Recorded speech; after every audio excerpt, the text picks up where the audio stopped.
What if I told you? The Iran war isn't really over. Yes, there's a ceasefire, yes, negotiations are happening. But beneath the surface, this situation is far more unstable, more disruptive, and more dangerous than most people realize. And in the next few minutes, I'm going to break down what's actually happening between the US and Iran. Why the ceasefire is holding for now. And most importantly, why the real impact of this war is only just beginning. Let's start with the headline. We are in a de-escalatory environment. That's the good news. The bad news. That de-escalation is being driven almost entirely by Donald Trump. And that matters, because it means Iran feels like it has leverage. So why is the US stepping back? Simple. Escalation is risky and not in a good way. The military options presented by the Pentagon, not as attractive as expected. And more importantly, if the US escalates, Iran can hit back, hard. We're talking disrupting oil flows, targeting infrastructure, causing massive damage across the Gulf. So instead of military escalation, Trump has shifted strategy. The US is now focused on economic warfare. That means selective blockades, intercepting Iranian ships, applying pressure without direct conflict. The idea is simple. Put enough economic pressure on Iran and they'll come to the table. And to be fair, that logic is sound. It's far more sustainable than sending troops or trying to take the oil. But here's the problem. That strategy is already being undermined, because at the same time, the US has eased sanctions. Oil is still flowing, especially to China, and Iran is actually making more money than before the war. So you've got this contradiction. Pressure on one side, relief on the other. And Iran knows it. Now let's talk about the negotiations, because you may have heard talks broke down. That's not really true. What actually happened is there wasn't a deal ready to announce, and politically, Trump didn't want to send J.D. Vance back without a win, so talks paused. But behind the scenes, they've been moving forward. And here's the critical point. Progress is happening because the US is making concessions. Big ones. The US has effectively dropped demands on Iran's missile program and regional proxy groups.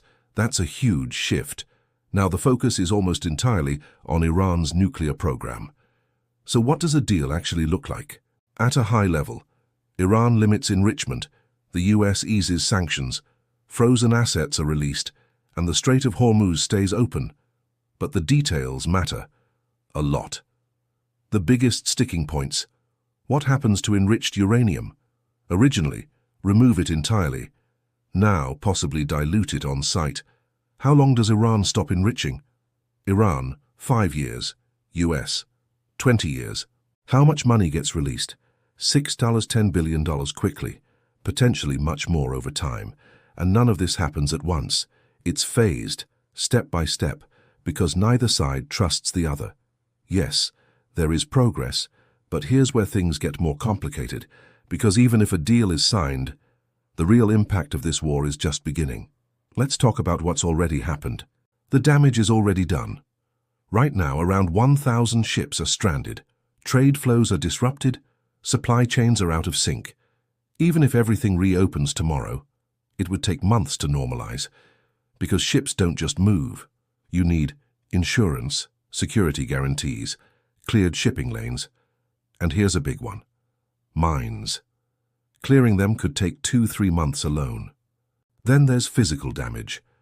Across the region, refineries are hit, processing facilities damaged, and most importantly, LNG infrastructure in Qatar, billions in damage, years to repair. Now, layer on demand. The last pre-war shipments? Already delivered. Summer demand? Hasn't even started.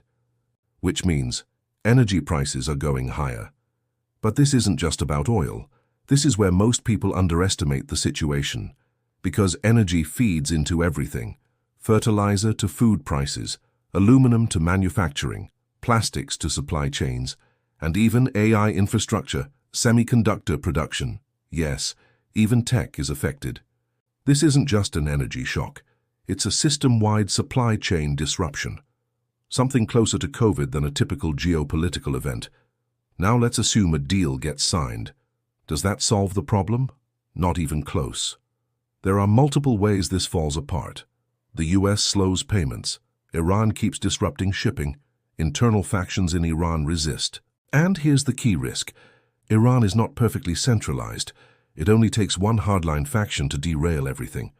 Then there's Israel. They haven't achieved their objectives, which means they have strong incentives to act again.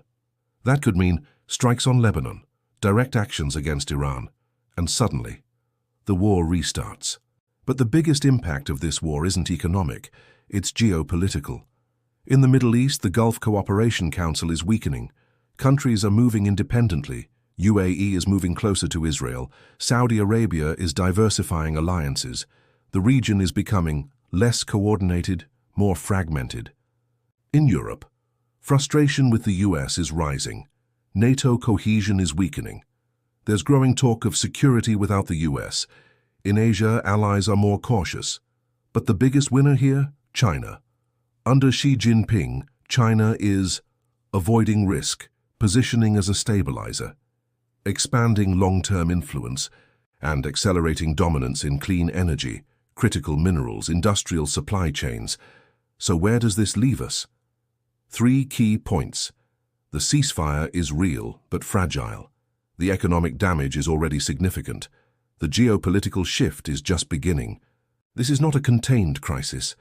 It's a system-level shock that will play out over years. And the biggest mistake right now? Assuming this is over. Because it's not even close.